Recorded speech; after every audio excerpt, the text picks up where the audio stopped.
Hiyo ni biashara namba moja. Twende namba mbili. Asema athani, katika biashara zilizo haramu, albayu baada adhani aljumaa, ni biashara baada ya adhani aljumaa. Liman tajibu alayhi aljumaa, kwa yule ambaye ni lazima kwenda kuswali. Mathalan hapa tuliko Mbao, hapa msikiti unajulikana ni mmoja huko hapa, mwingine inaweza kuwa huko Rahma, sio kama kuna mwingine hapa. Hapa ima kuna adhana moja au mbili, tufanye kuna adhana mbili, labda imeadhiniwa adhana ya kwanza, endelea kuuza, endelea kununua. Ikiadhiniwa adhana ya pili, ambaye sayari khatibu anapanda kwenye mimbar, kuanzia pale ni haramu kufanya biashara yoyote kwa yule mtu ambaye ni lazima kuja kuswali Ijumaa. Mwanamume aliyebaligh ambaye ni mzima, si mgonjwa, anatakiwa awe msikitini, sio kwenye biashara.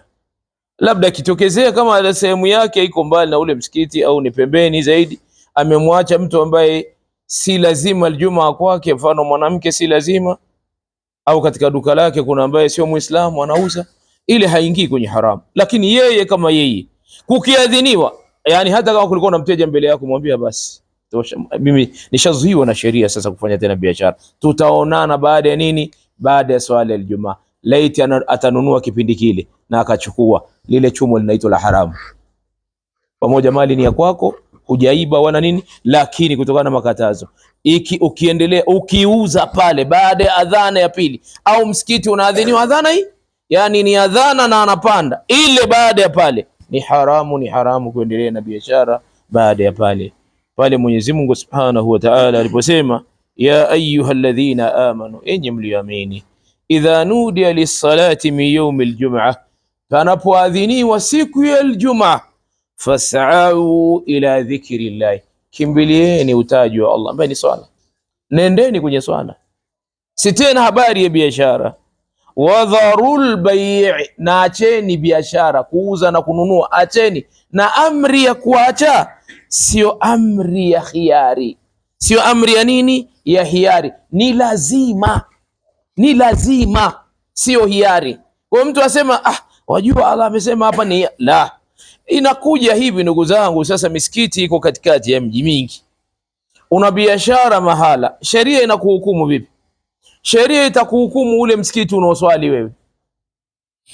Umefika pale ni saa 2 saa 3, umefungua kazi yako, ukasema leo katika misikiti hii mimi naswali hapa, adhana yako tutakuhesabia ule msikiti unaoswali, hizi zingine hazitakuhusu.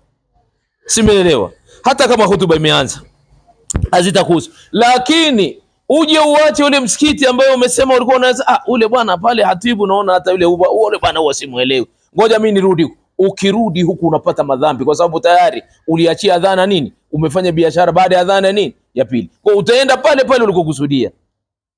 Lakini kitu kingine ndugu zangu, hivi kweli sisi tumefika mahala paka ziwe inaadhiniwa adhana ya pili bado uko kwenye biashara?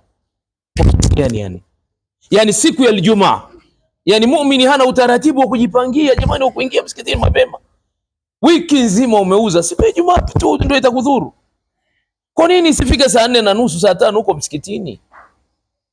Kwa sababu kuna fadhila za kuja msikitini zilizo bora, na ni siku ya Ijumaa ubaki msikitini upate fadhila, upate malipo yaliyo makubwa. Lakini sio kweli tunakwenda dakika ya mwisho Ijumaa, unashangaa umeingia saa nyingine msikitini unaanza na safu 1 au 1:30, na waliokuzunguka ni hapa ndio wanaingia moja moja, na si ajabu hata jambo hili hapa lipo.